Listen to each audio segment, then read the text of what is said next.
वज़ीर आज़म ने इनको कहा कि आप हमारी तरफ से हमेशा से हमने बामकसद और संजीदा मुज़ाकरात का वेलकम किया है और कोई ऐसी बात जो एक मुल्क को एक बड़े खूनरेज़ी से तसादुम से बचा सके, इसमें आपकी तजवीज़, आपकी राय का एहतराम किया जाएगा। हुकूमत ने ये यकीन दहानी करवाई है कि मुज़ाकरात की कामयाबी तक अगर मुज़ाहिरीन वहाँ से आगे नहीं आते और अपनी जगह पर बैठते हैं और अपनी क़यादत के ऊपर एतमाद का इजहार करते हैं तो हुकूमत इस हवाला से कोई तशद्दुद या टॉर्चर नहीं करेगी। इसलिए हम सबको थोड़ी देर वेट करना चाहिए और इंशाल्लाह पॉजिटिव ही रिपोर्ट्स आएंगी। अस्सलाम वालेकुम नाज़रीन, प्रोग्राम मास्टर के साथ मैं हूं शाहिद मेतला। टीएलपी के धरने को आज 9वां रोज है और इस वक्त टीएलपी के कारकुनान जिनकी तादाद 5000 से जायद बताई जाती है वो वजीराबाद में धरना दिए हुए बैठे हुए हैं और उनके कुछ मुतालबात हैं, 3 से 4 मुतालबात हैं। साद रिजवी साहब को रिहा किया जाए, 4th शेड्यूल में जो कारकुनान रखे गए हैं उनका नाम भी निकाला जाए, फ्रेंच एम्बेसडर जो पाकिस्तान के हैं पाकिस्तान में हैं उनको बेदखल किया जाए और इसके अलावा जो बैन किया गया है टीएलपी को वो बैन भी हटाया जाए। अभी इसी सिलसिले में आज उलमा की 31 से जायद उलमा थे जिनकी वज़ीर आज़म साहब से मुलाकात हुई है। वज़ीर आज़म साहब ने हुकूमत का मौक़िफ़ उनके सामने रखा है।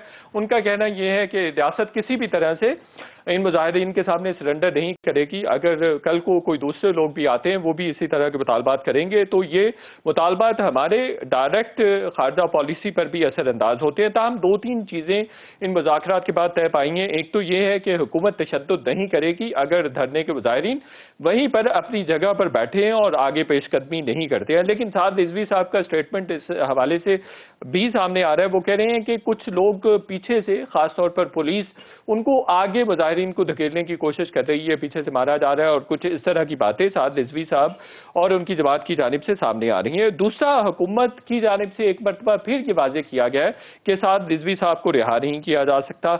अब ये एक बहुत बड़ी कन्फ्यूजन है एक तरह से कि साद रिजवी साहब के साथ मुज़ाकरात तो किए जा सकते हैं, अदालत उनको रिहा तो कर देती है लेकिन उनको रिहा नहीं किया जा सकता, उनको फिर भी जेल में रखा जाता है। इस पर बात अभी तक फंसी हुई है, कोई ब्रेक थ्रू ऐसा नजर नहीं आ रहा। और दूसरा, एक और भी बात इस मुलाकात के बाद वाज़ेह हुई है कि जो टीएलपी के साथ हुकूमती सतह पर मल्टी लेयर्ड मुज़ाकरात हो रहे हैं, काफ़ी सारी जगहों पर मुज़ाकरात हो रहे हैं। एक तो 12 रुकनी कमेटी भी बनाई गई है, वो भी मुज़ाकरात कर रही है टीएलपी के कारकुनान से और इसके अलावा भी वुज़रा की भी मुलाकातें हो रही हैं। असद कैसर साहब, शाह महमूद कुरैशी साहब, अली मोहम्मद खान साहब भी, साद रिजवी, मुफ्ती उमैर और दीगर जो टीएलपी के रहनुमा हैं उनसे मुलाकातें की हैं। अब देखना होगा, कहा जा रहा है कि अभी ये मुज़ाकरात कामयाब हो जाएंगे।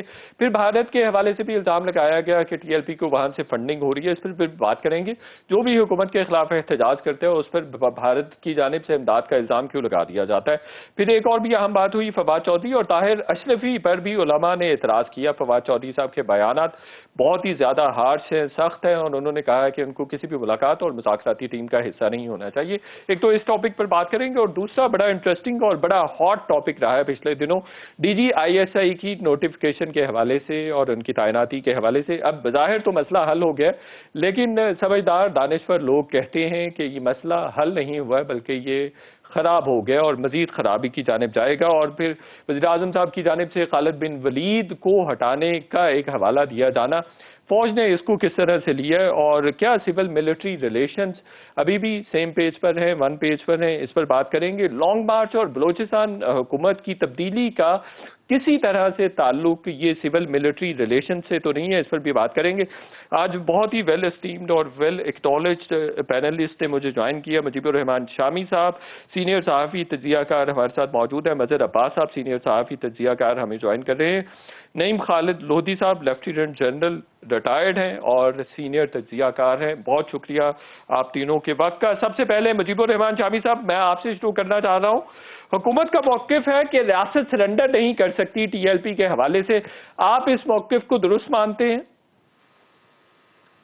देखिए, हुकूमतों को इस तरह के मसाइल दरपेश आते हैं। अगर आप पाकिस्तान की तारीख में देखें तो यहाँ बार बार मुख्तलिफ सियासी जमातें एहतजाज करती रही हैं, धरने भी देती रही हैं, रुकावटें भी डालती रही हैं, शाहराहें भी बंद करती रही हैं, तो और उनसे बातचीत भी होती रही है। तो ये कोई सरेंडर या का मामला नहीं है, इसको इस अंदाज से देखा नहीं जाना चाहिए। और मुजाहिरीन जो हैं, कोशिश करनी चाहिए उनको ठंडा किया जाए और उनसे बातचीत की जाए और उनसे जो वादे किए गए हैं उनको पूरा किया जाए। और ये बातचीत से इनकार जो है वो तो किसी तौर सूदमंद नहीं हो सकता। तो मैं नहीं समझता कि हुकूमत जो है सिर्फ बयान जारी करके या इज़हार ख्याल करके बरी ज़िम्मा हो सकती है। उसके मुख्तलिफ वज़रा मुख्तलिफ बयान दे रहे हैं, कन्फ्यूजन पैदा कर रहे हैं, इल्ज़ामात लगा रहे हैं, जज्बात में मज़ीद इश्ताल पैदा कर रहे हैं। इससे गुरेज करना चाहिए और कोई एक दो साहबान जो हैं उनको इस काम के लिए मुकर्रर कर दिया जाए कि सिर्फ वो तर्जुमानी करेंगे हुकूमत की और दूसरा कोई वजीर जो है इस पर इज़हार ख्याल नहीं करेगा। तो मेरा ख्याल ये एक अच्छा और मुनासिब कदम होगा। बाकी जो उलमा कराम वजीर आज़म से मिले हैं और सदर साहब से भी मिले हैं, उन्हें कहना चाहिए कि वो एहतजाज करने वालों को समझाएं, उनको कहें कि वो आगे की तरफ मार्च ना करें और वहीं रुक जाएं। बिल्कुल सही है। और सड़कें जो है उनको खोल दें, फिर बात आगे बढ़ सकती है। अच्छा, इस बात पे इत्तेफाक हुआ है कि अगर धरने वाले वहीं पर बैठे रहेंगे तो पुलिस की जानिब से कोई लाठीचार्ज वगैरह नहीं किया जाएगा। दूसरा, इस डायकॉटमी को कैसे देखते हैं कि साथ रिजवी साहब को रिहा नहीं किया जा सकता अदालत के हुक्म के बावजूद, लेकिन उनसे मुज़ाकरात किए जा सकते हैं? देखें, साद रिजवी साहब को इम्तनाई नजरबंदी का जो कानून है उसके तहत गिरफ्तार किया गया है। वो उनको कोई मुकदमा उनके ऊपर कायम नहीं है जिसकी वजह से वो गिरफ्तार हो कि हुकूमत कहे कि इससे वो एक मुकदमा वापस नहीं ले सकती या इस मामले में फैसला नहीं कर सकती। उनको तो आपने प्रिवेंटिव डिटेंशन पहुंची है और एक डिटेंशन का हुक्म खत्म हुआ तो आपने एक दूसरा हुक्म जारी कर दिया। तो ये हुक्म तो कोई ऐसा मुकद्दस कोई मामला नहीं है, इसको तो एक लम्हे में ख़त्म किया जा सकता है। और अगर वो कह रहे हैं कि अमनो अमान जो है वो उसको बहाल करेंगे और एहतजाज जो है उसको मौखर कर देंगे और फिर बातचीत करेंगे, तो रिहाई में क्या मामला है? तो गिरफ्तार रख के क्या करना है उनको? राइट। और फिर मामला फ्रेंच एम्बेसिडर वाला, वो भी आप पार्लियामेंट में ले गए हैं। पहले तो आप डटे हुए थे, कुछ हुकूमत की समझ नहीं आ रही। बहरहाल शामी साहब, अगले टॉपिक के हवाले से एक दो चीजें आपसे पूछना चाह रहा हूं। अब DGISI का नोटिफिकेशन हो गया, आप समझते हैं मामला ठीक हो गए हैं? भाई, नोटिफिकेशन हो गया है, वो अपनी जिम्मेदारियां संभाल लेंगे। मेरा ख्याल इसमें ज्यादा हमें कोई क्यास आराइयां नहीं करनी चाहिए। ISI हमारा एक बड़ा मोतबर अदारा है और कोशिश करनी चाहिए कि हम कम से कम जो है अंदाजे लगाएं और इस तरह का तज्जिया करने का कोई फायदा नहीं है, इसकी कोई बुनियाद ना हो या जिसके पीछे कोई ठोस मालूमात ना हो। नहीं, तो मामलात सेम पेज वाले बरकरार हैं, बस ये पूछना मकसूद है। सेम पेज उस तरह से तो बरकरार नहीं होगा, जाहिर है उसके अंदर कोई तब्दीली तो आएगी, कुछ एतमाद का जो है फुकदान भी होगा, लेकिन बहरहाल ये भारत और पाकिस्तान का मामला तो है नहीं, पाकिस्तान का अंदरूनी मामला है। तो हर शख्स को अपने अपने दायरे में अपना काम करना चाहिए। वज़ीर आज़म चीफ एग्जेक्टिव हैं, उनका एहतराम किया जाना चाहिए। अदारों की अपनी खुद मुख्तारी है, उसमें दखल नहीं देना चाहिए। तो मेरा ख्याल ये मिलजुल कर आगे बढ़ना चाहिए। और पाकिस्तान को बड़े चैलेंज दरपेश हैं, बड़ी मुश्किलात का सामना है, उसमें नई मुश्किलात पैदा करने से गुरेज किया जाए। शामी साहब, ये जो प्रेस रिलीज PM ऑफिस ने इशू की है, इसमें बताया गया है कि वजारत दिफा की जानिब से समरी आती है, 3 ऑफिसर्स के नाम होते हैं, फिर इंटरव्यूज भी कंडक्ट किए गए हैं। तो आप इस प्रेस रिलीज को कैसे देखते हैं? आपको वज़ीर आज़म ताकतवर नजर आए हैं? देखिए, वज़ीर आज़म चीफ एग्जेक्टिव हैं, वो अपॉइंटेड अथॉरिटी हैं, दस्तूर उनको ये ताकत देता है, उसको तो किसी ने चैलेंज नहीं किया। किसी शख्स ने या किसी अदारे ने ये नहीं कहा کہ وزیر اعظم نہیں ہے اور ان کے اختیارات جو ہیں ان کو تسلیم نہیں کیا جانا چاہیے. تو وزیر اعظم کے اپنے اختیارات ہیں, وہ چیف ایگزیکٹو ہیں, لیکن اس کا مطلب یہ نہیں ہے کہ آپ دوسروں کے معاملات میں دخل دیں اور یا دوسروں کو ایک مشکلات میں مبتلا کریں.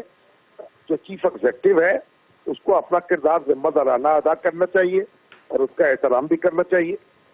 بالکل ٹھیک ہے, بہت شکریہ مجیب الرحمان شاوی صاحب. مظہر عباس صاحب, یہ ٹی ایل پی والا معاملہ آپ کے سامنے کئی سطحوں پر مذاکرات ہو رہے ہیں, آپ سمجھتے ہیں اب اس کا کوئی نہ کوئی حل نکل آئے گا؟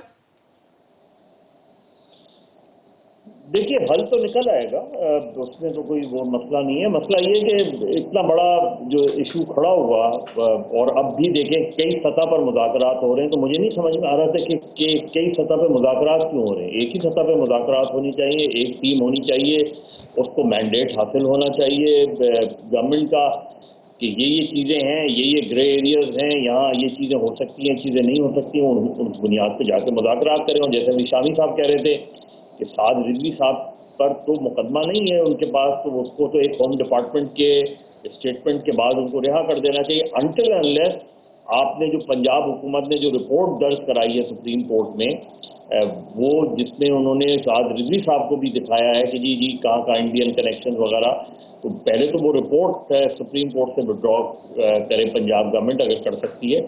لیکن ایز وی اسپیک ناؤ, اس وقت جو ہم بات کر رہے ہیں, اس وقت تو ان پہ کوئی مقدمہ نہیں ہے. تو آپ اس وقت پرائم منسٹر کو میرا خیال ہے اس چیز کا تدارک ہی نہیں ہے کہ اس وقت سعد رضوی صاحب پہ مقدمہ کیا ہے.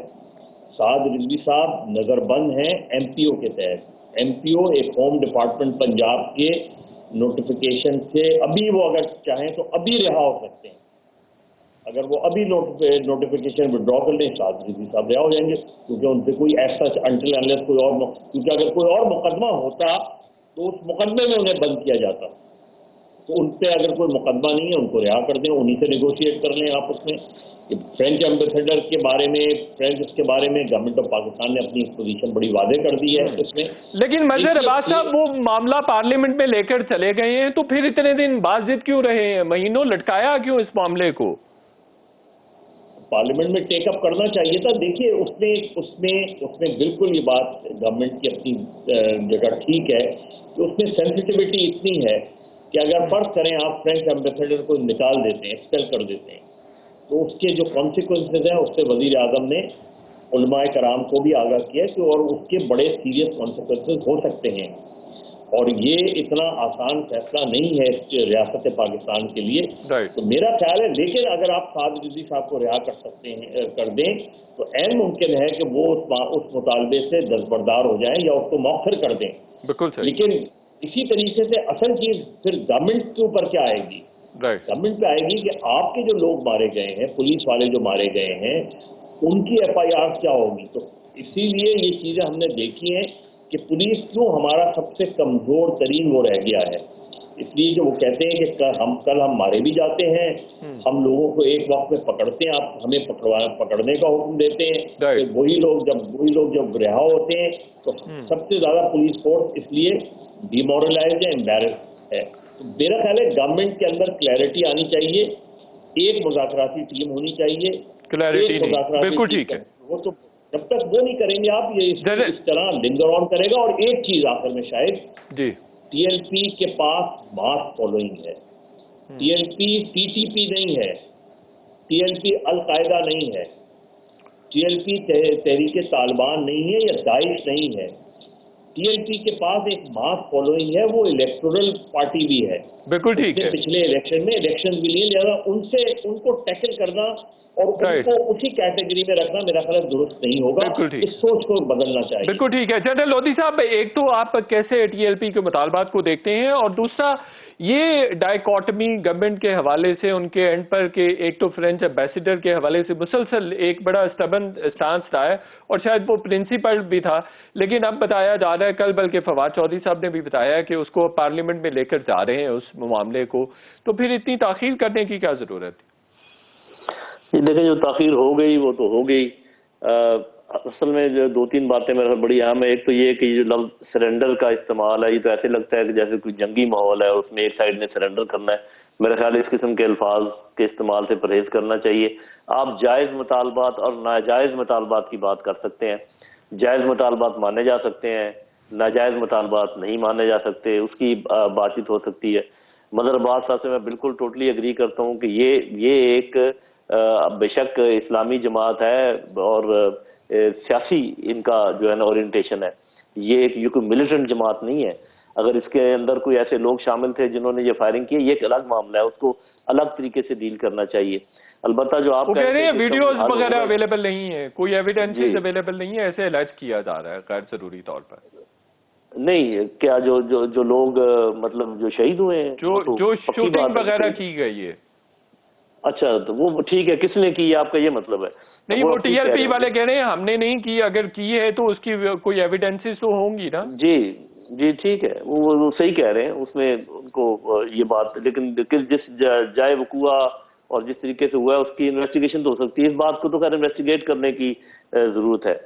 تو بنیادی طور پر میں یہ سمجھتا ہوں حکومت نے یہ اچھا کیا کہ علماء کرام کو اندر شامل کر لیا، کیونکہ یہ پورے ان کے مطالبات کا لبادہ جو ہے وہ اسلامی اس کا وہ نیچر ہے، تو نیچرلی وہ بات کریں. میرا اپنا خیال یہ کہ ایک پولیٹیکل کنسنسس بھی ہونا چاہیے، کیونکہ اچھا ثبوت دیا ہے ابھی تک اپوزیشن نے کہ انہوں نے اس بات کو ایکسپلائٹ نہیں کیا ہے. تو اب جب کہ اگر وہ ان کے ایک ایسی آل پارٹی کانفرنس، ان کے لیڈرشپ کی کانفرنس بلا کے ان کے سامنے بھی یہ ثبوت رکھیں جو یہ دکھا رہے ہیں، جو سپریم کورٹ میں لے کر گئے ہیں کہ ان کی فنڈنگ کہاں سے ہو رہی ہے، ان کو کون سا میڈیا سپورٹ کر رہا ہے، یہ علماء کرام کو بھی دکھائیں، یہ سارے پارٹی ہیڈز کو بھی دکھائیں. اور آپ سمجھتے ہیں ان کو انڈین فنڈنگ ہو رہی ہے، انڈیا ان کو سپورٹ کر رہا ہے؟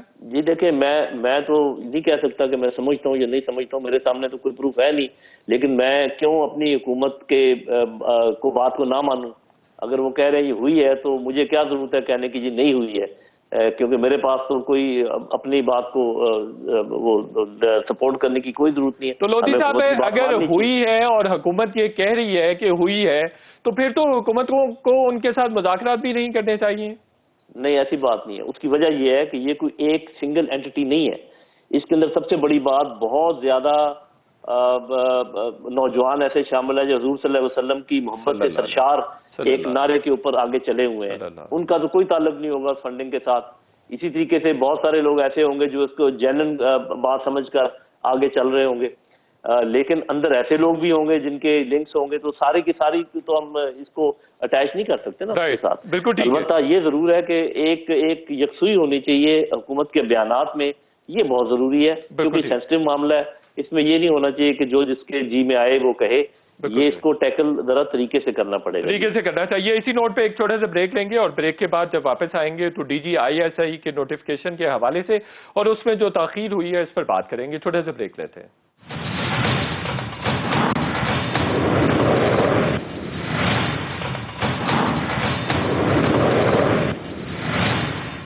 ویلکم بیک ناظرین. مظہر عباس صاحب، یہ جو ٹی ایل پی اور آج جو علماء نے بھی اپنا موقف وزیراعظم کے سامنے رکھا ہے کہ کچھ وزراء جو ہمارے خلاف بیانات دے رہے ہیں آپ ان کو منع کریں، تو انہوں نے تو ان سے ملاقات سے بھی انکار کر دیا اور مذاکرات کرنے سے بھی. آپ سمجھتے ہیں یہ وزراء کا بھی قصور ہے، معاملات اس تہش تک پہنچ گئے ہیں؟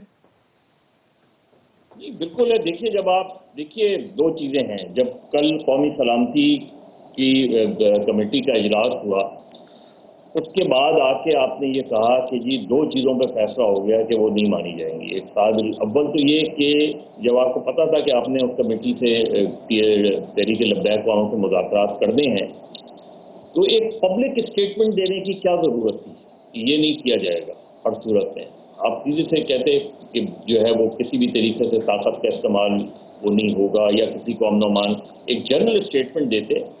یہ باتیں ان کو کمیونیکیٹ کرتے کہ جی یہ دو باتیں طے ہو گئی ہیں سول ملٹری لیڈرشپ کی طرف سے کہ سعد رضوی صاحب کو رہا نہیں کیا جا سکتا اور فرینچ ایمبیسڈر کے بارے میں اور جو چیزیں کنسیشن دینے کو تیار ہیں وہ کنسیشن بتا دیے جاتے، ان کو میسج پاس آن کر دیا جاتا.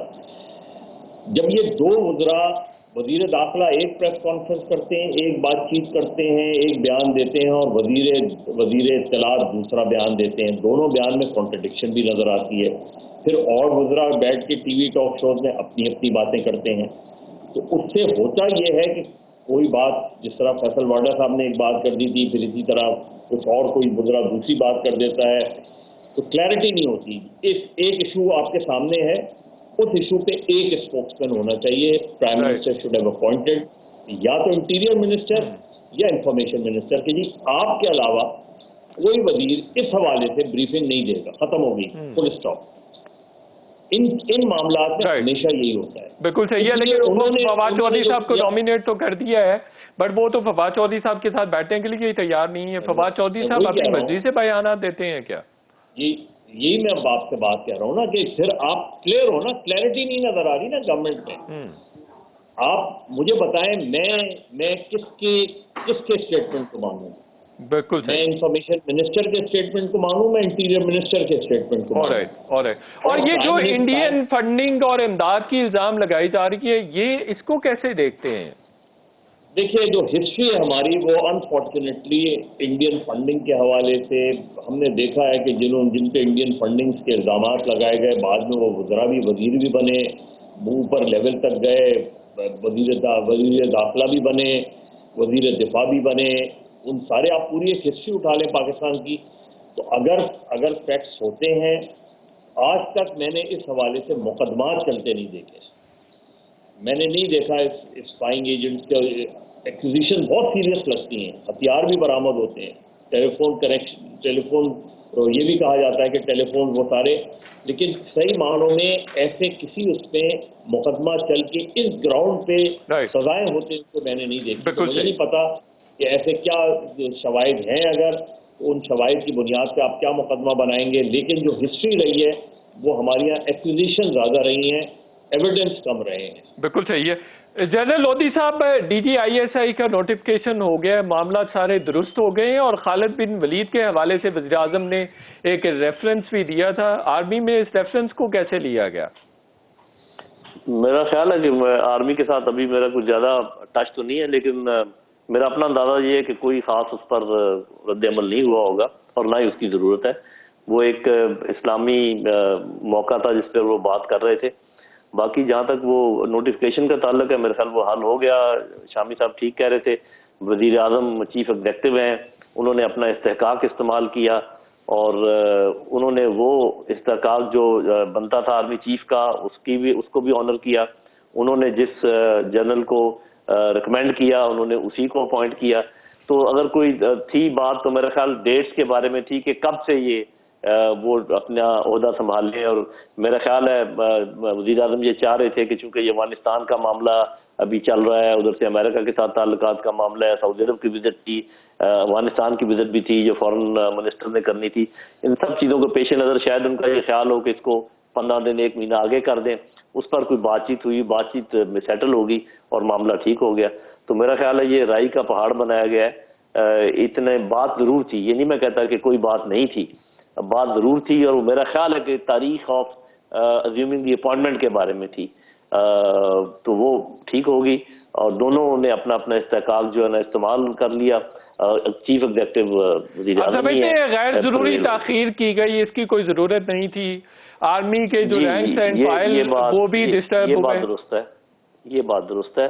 थोड़ी देर के लिए सिर्फ आर्मी का मसला नहीं चाहिए, पूरे आपको पता है कि जितनी बहस शुरू हो गई थी हमारे मीडिया के ऊपर, जैसे हिंदुस्तान के चैनल्स ने उसको उठाया और इसको उभारा, और फिर जिस तरीके से पॉलिटिकली कुछ पार्टीज ने इसको एक्सप्लॉइट करने की कोशिश की, वो सारी चीजें अपनी जगह वो तो हुई।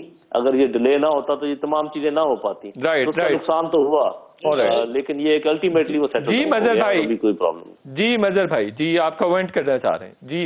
नहीं, मुझे ये मेरे ख्याल में इतना सिंपल नहीं है मामला। मैं इस पे आपकी तरफ आता हूं मजहर भाई। इमरान खान साहब हमारे साथ हैं, उनको मैं पहले भी नहीं कर सका था। इमरान खान साहब सीनियर एंकर पर्सन है। इमरान भाई आपका बहुत शुक्रिया वक्त का। मुझे ये बताइए, अगर जनरल नदीम साहब को ही अपॉइंट करना था DGISI तो इतनी ताखीर क्यों की गई? मैं एक छोटी सी गुजारिश आपसे करूं मितला भाई, क्योंकि मदर अब्बास साहब बात कर रहे थे, मेरे वो उस्ताद हैं, सीनियर है, मैं चाहूंगा पहले वो अपनी बात मुकम्मल करें, फिर मैं यहीं पे हूं, मैं आपसे बात करता हूं। बिल्कुल ठीक है, बहुत खूब। जी मजहर भाई, आप क्या समझते हैं, सेम पेज बरकरार है? इमरान की मोहब्बत है। देखिए, इस जनरल लोधी साहब यकीनन मुझसे बेहतर जानते हैं। मेरा ख्याल है इस मसले को बहुत अच्छा नहीं लिया गया, इस पूरी कंट्रोवर्सी को विद इन द रैंक्स। देखिए मुझे बताएं, मुझे अभी तक गवर्नमेंट की तरफ से ये एक्सप्लेनेशन नहीं वो आ रही, ये नोटिफिकेशन माजी के 2 नोटिफिकेशन से क्यों मुख्तलिफ है। इसी गवर्नमेंट में 10 जून 2018 को जनरल आसिम मुनीर का नोटिफिकेशन होता है, 2018 को आसिम मुनीर, 10 अक्टूबर 2018 को आसिम मुनीर का नोटिफिकेशन होता है और वो ISPR प्रेस रिलीज जारी करती है। एग्जैक्टली उसी तरीके का प्रेस रिलीज जिस तरीके का प्रेस रिलीज 6 अक्टूबर को जारी हुआ। फिर 19 जून 2019 को जनरल सैफ का एज DGISI जो है वो नोटिफिकेशन होता है, एग्जैक्टली उसी तरह जिस तरह 6 अक्टूबर का नोटिफिकेशन हुआ, वो भी ISPR प्रेस रिलीज जारी करती है। इस मर्तबा ऐसी क्या नई चीज हुई थी कि जिसमें इतना प्रोसीजरल मामला था। अगर प्रोसीजरल मामला था तो पहले 2 DGISI में कहीं वजीर आजम हाउस का जिक्र नहीं है, कहीं इस चीज का जिक्र नहीं है, कहीं किसी इंटरव्यू का जिक्र नहीं है। तो वो ये जो चीज थी, क्या इसकी ये वजह थी कि वजीर आजम जनरल सैफ को कंटिन्यू रखना चाहते थे एज DGISI? ये सवाल बड़ा इंपॉर्टेंट है, और अगर ऐसा था तो वो क्यों उनको इंटैक्ट रखना चाहते थे? उनके जाहिर है हमारे यहाँ चूंकि ISI का एक माजी पॉलिटिकल हवाले से उसमें रहा है, ये चीजें रही हैं, यानी यही चीज हुई थी कि इसको इस तरीके से प्राइम मिनिस्टर ने टैकल किया कि जो ना प्राइम मिनिस्टर के हक में बात गई, ना खुद जनरल फैज के हक में बात गई, और ना ही विद इन द रैंक्स ये बात अच्छी गई। अच्छा, 2 बड़े अहम सवाल। गैर जरूरी डिबेट तो छोड़ें, मुझे ये बताएं ना कि ऐसा क्या माजी के 2 प्रेस रिलीजेस इसी गवर्नमेंट के दौर में 2 DGISI के ISPR जारी करता है, बिल्कुल उसी तरह जैसे 6 अक्टूबर को जारी कर दिया उन्होंने, और ना कोई इंटरव्यू की रिपोर्ट है, ना कोई समरी की रिपोर्ट है, ना कोई नोटिफिकेशन है, सीधा प्रेस रिलीज है। जनरली जो ट्रांसफर एंड पोस्टिंग्स के हवाले से कोर कमांडर्स की वो प्रेस रिलीज है, मैंने वो पिछले दोनों प्रेस रिलीज देखे हैं एग्जैक्टली, और मैंने ये तीसरा प्रेस रिलीज भी देखा है, और वजीर आजम हाउस का प्रेस रिलीज भी देखा है। यानी कहीं ये चीजें, तो मुझे इसके अंदर कहीं ना कोई इंटेंशन जो है वो फॉल्टी नजर आती हैं। फॉल्टी नजर, बिल्कुल सही है, on the part of prime minister house, क्योंकि उसका अगर माजी के मुकाबले में कोई चीज हो रही होती तो समझ में आती थी। उन्होंने तो वही काम किया जो माजी में वो करते आ रहे हैं, लेकिन पहली मर्तबा प्राइम मिनिस्टर हाउस से इंटरव्यू हुआ, बिल्कुल हुई। ये चीजें कभी भी नहीं हुई। ये चीजें क्यों हुई ये चीजें इसमें मुझे सियासी मामला ज्यादा नजर आते हैं, गैर सियासी या पेशावराना मामला मुझे कम नजर आते हैं। एक छोटा सा ब्रेक ले रहा हूं।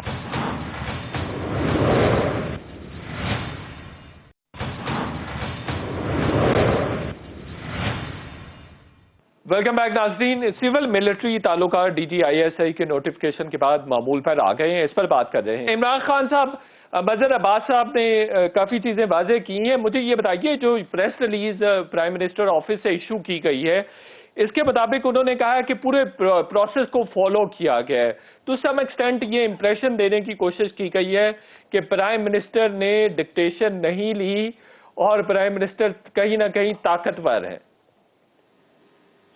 वैसे ये ठीक है तासुर, ये होना चाहिए, ये अच्छा तासुर है, इससे दुनिया को अच्छा पैगाम भी जाएगा, इससे हमारी फोर्सेस की इज्जत भी बढ़ेगी और हमारा जो सिविल सेक्टर है उसकी भी इज्जत बढ़ेगी। और हमारे यहाँ पे जो एक वो शिकायत रहती है हमेशा कि सिविलियन सुपरमेसी नहीं है, फैसले कहीं और होते हैं, वो शिकायत भी कुछ हद तक एड्रेस हो जाएगी। देखिए, मैं मदर अब्बास साहब की तरह मेरे पास अल्फाज का इतना बड़ा ज़ख़ीरा नहीं होता कि मैं चीज़ों को इस तरीके से बयान कर सकूं कि वो आप बयान भी आप कर दें और काम भी आपका हो जाए और कोई किसी की दिल आज़ारी भी ना हो या कोई मामला ख़राब भी ना हो जाए। तो मैं इसके बावजूद देखें जो इत्तला मेरे पास है वो मैं आपको मोहतात अंदाज में दे देता हूँ, सारी चीज़ें हम कह भी नहीं सकते। इससे पहले माजी में ये होता रहा है कि लोग अपनी मर्जी का DGISI लाना चाहते थे। हमेशा हुकूमत और एस्टेब्लिशमेंट में जब भी कभी या फौज में हुकूमत में कोई रखना पड़ा इस मामले पे, तो वो ये था कि दोनों की DG को लेकर अपनी अपनी चॉइस थी। इस मरतबा ये मामला नहीं था, अगर सादा अल्फाज में बयान किया जाए। चॉइस का मामला नहीं था, प्रोसीजरल एक मामला था, और उसमें न सिर्फ प्रोसीजरल था बल्कि प्राइम मिनिस्टर की एक ख्वाहिश थी जिसका वो तस्करा कर चुके थे कि मैं चाहता हूं कि जो मौजूदा DGISI हैं वो कुछ देर तक और मौजूद रहें, और मुझे ऐसा लगता है कि उनकी अभी ज़रूरत है। तो वो चंद महीने गुजार लें, उसके बाद नए DGISI आएँ और जिम्मेदारी संभालें। प्राइम मिनिस्टर की अपनी कोई चॉइस नहीं थी कि वो किसी खास आदमी को DGISI लगाना चाहते हैं। आपको याद है जब जनरल ज़ियाउद्दीन भट्ट साहब लगे थे तो उस वक्त मियां साहब ने और मुशर्रफ साहब ने एक वन ऑफ द रीजन कि वो रिफ्ट का एक वजह ये भी था, और तो फिर उनको गिरफ्तार भी कर लिया गया था बाद में। देखिए यहाँ बड़ा रीजन यही था उस वक्त, अभी ये रीजन नहीं था बीच में। यानी यहाँ इमरान खान साहब का कोई ऐसा फेवरेट नहीं था जिसको वो चाहते हो कि आर्मी चीफ उनको रिकमेंड करे और उनको लगाया जाए। नहीं, जनरल फैज साहब के हवाले से उनका फेवरेटिज्म तो मौजूद था, वो चाह रहे थे कि वो कंटिन्यू करें, अदरवाइज तो उनकी पोस्टिंग जून जुलाई में ड्यू थी। देखिए वो ये चाह रहे थे कि ये कुछ अर्सा कंटिन्यू करें, और उनके रहने का फायदा भी हुआ। हमने महसूस किया कि अफगानिस्तान के मामले के अंदर जो अफगानिस्तान में पूरी दुनिया एक्सपेक्ट कर रही थी कि अनारकी हो जाएगी, खुदा न खास्ता हालात बहुत खराब हो जाएंगे, हमारा छोटा रोल हो सकता है, लेकिन वी डिड आवर बेस्ट, और उसकी वजह से पाकिस्तान काफी रेस्क्यू हुआ। और बाद आप कंफर्टेबल होते हैं किसी आदमी से, आपको ये भरोसा होता है कि मैं क्योंकि इनके साथ काम कर रहा हूँ तो अभी क्रूशल है टाइम, तो मैं इनके साथ ही काम करता रहूँ, थोड़ा और आगे इनके साथ चलूँ। तो वो DGISI लगाना नहीं चाहते थे जनरल फैज को, वो सिर्फ ये चाहते थे वो कुछ अर्सा और रहे, और फिर नया कौन आए वो ओपिनियन तो आर्मी चीफ ने देनी थी। और प्राइम मिनिस्टर इस बात को ऑनर करते हैं कि क्योंकि उनकी हायरार्की से आदमी आ रहा है, वो ज्यादा बेहतर जानते हैं कि किसके साथ वो बेहतर काम कर सकते हैं। तो इनकी अपनी कोई और चॉइस नहीं थी, वो ये नहीं चाह रहे थे कि मेरा कोई बंदा या मेरा कोई वाकिफ या इसको इन करो, ये तो माजी का फड्डा रहा पहले हुकूमतों के साथ, वो नहीं था। बिल्कुल सही है, बिल्कुल ठीक है। मजहर अब्बास साहब, आप समझते हैं बलूचिस्तान में जो हुकूमत की तब्दीली हुई है, ये लॉन्ग मार्च को इसी तनाजुर में देखा जा सकता है, इस तनाज़े के तनाजुर में देखा जा सकता है? देखिए, देखने को आप बहुत सी चीजें देख सकते हैं, लेकिन अगर ये सिविलियन बालादस्ती का मसला होता तो सिविलियन बालादस्ती तो फिर प्राइम मिनिस्टर लेवल पे ये फैसला होना चाहिए था ना कि जी आप क्यों DGISI को आर्मी चीफ के साथ मुलाकात में साथ बैठाते हैं, क्यों उसकी तस्वीरें जनरल लोधी साहब बेहतर बता सकते हैं। माजी में हमने 70s 80s में इवन अर्ली 80s तक जब तक अफगान इशू नहीं हुआ था, DGISI का कोई प्रोमिनेंट रोल नहीं था, यानी कम से कम पब्लिक उनकी अपीयरेंस अवॉइड की जाती थी। PTV को इंस्ट्रक्शंस होती थी कि अगर कहीं तस्वीर आ जाए तो उस तस्वीर को काट दिया जाए, उस विजुअल्स को काट दिया जाए। हमने रोल अननेसेसरी बढ़ा दिया, फिर पॉलिटिकल रोल बढ़ गया उनका। और पॉलिटिकल रोल वो ठीक है कि 74 में भुट्टो साहब ने सियासी सेल बनाया, लेकिन अजहर खान केस आने तक उसमें ये जवाब दाखिल किया गया कि वो सियासी सेल ख़त्म हो गया, लेकिन हमने वो सियासत देखी है, हमने पिछले कई इंतखाबात में देखी है। तो असल में तो अगर आपने सिविलियन बालादस्ती कायम करनी है तो फिर तो आपने उसका वो पॉलिटिकल रोल उस पर, यहाँ ये जो इशू कर रहे हैं जिसको इमरान ने अपने अंदाज में बताया, मैं तो सिर्फ ये मालूम करना चाहता हूँ कि ये प्रोसीजरल मसला जो है वो पहले दो जो इन्हीं गवर्नमेंट ने 2 DGISI वो किए, उस वक्त क्यों नहीं रेज किया गया? जनरल आसिम मुनीर के मसले पे क्यों नहीं रेज किया गया? उस मसले पे जनरल फैज को जब अपॉइंट किया गया क्यों नहीं किया गया? जनरल फैज का जो नोटिफिकेशन है DGISI है वो, और जनरल नदीम अंजुम का जो DGISI का नोटिफिकेशन बिल बल्कि प्रेस रिलीज, वो दोनों में फर्क नजर आता है ना, हमें बड़ा वादे फर्क नजर आता है। इसमें अगर सिविलियन बालादस्ती की बात है तो आपने कभी भी DGISI का रोल अफगानिस्तान में बहुत, ISI का रोल होता है, DG का रोल का मतलब नहीं है, अफगान डेथ सालों में है, लेकिन हम क्यों, इससे क्या मैसेज जाता है अफगानिस्तान में, क्या मैसेज जाता है दूसरी दुनिया में, क्या मैसेज जाता है कि ये सिविलियन हैंडल कर रहे हैं अफगानिस्तान को या ISI हैंडल कर रही है अफगानिस्तान को? हम इन बारीकियों को समझते ही नहीं, हम इन बारीकियों को समझ ही नहीं रहे कि हम ये जो तासुर दे रहे, और ये इशू शायद इस वक्त सेटल्ड हो, इशू बज़ाहिर सेटल्ड हो गया है, लेकिन इसके फार रीचिंग कॉन्सिक्वेंसेस आएंगे وہ آپ کو نظر آئیں گے. بالکل ٹھیک ہے, بالکل آئیں گے, ادروائز بھی نظر آئیں گے. بالکل ٹھیک ہے. بریف سے کمنٹ کر دیں, جنرل باجوہ اس ساری ایپیسوڈ میں کمزور ہوئے ہیں. نہیں, آرمی چیف دیکھیں, آرمی چیف ہوتا ہے, آرمی چیف ون مین ہوتا ہے. انہوں نے, مجھے یاد ہے جنرل چشتی جس طرح ریٹائر ہوئے تھے, مل کر گئے جنرل ضیاء الحق سے اور گھر پہنچے تو ریٹائر ہو چکے تھے. Right, no doubt. Army chief جو ہے نا وہ اسٹرانگیسٹ مین ہوتا ہے. No doubt. اسٹرانگیسٹ, اس کے ایک اس کا وہ کافی ہوتا ہے. بالکل ٹھیک ہے, بالکل ٹھیک ہے. لیکن ہمارے یہاں یہ جو چیزیں ہیں, یہ جو دو پوزیشنز ہیں, ان کو چونکہ ان کا ایک اسی لیے ہمارے یہاں میڈیا میں اس لیے ہائی لائٹ ہوتی ہیں یہ چیزیں, اس لیے یہ ڈبیٹ کا حصہ بنتی ہیں, کیونکہ ہم نے ان کا ایک پولیٹیکل رول نظر آتا ہے, وہ پولیٹیکل رول ہوتا ہے, ورنہ یہ ایک نارمل پوسٹنگز ہوں. بالکل ٹھیک ہے, بالکل ٹھیک ہے. چلیں جنرل لودھی صاحب سے اس کا جواب لے لیں گے. عمران خان صاحب, ایک تو یہ بتائیے ایشو سیٹل ہو گیا آپ کی نظر میں, اور دوسرا اگر پروسیجرل گیپ تھا تو یہ پہلی تو پوسٹنگ کے وقت تو نہیں اس کو پوائنٹ آؤٹ کیا گیا تھا؟ لیکن یہ ایشو سیٹل ہو گیا تھا چند دن کے بعد, اور یہ یعنی ایک چھوٹی سی چیز ہو گئی, بعد میں وہ سیٹل بھی ہو گئی, اور سیٹل ہو جانا زیادہ بڑی بات تھی.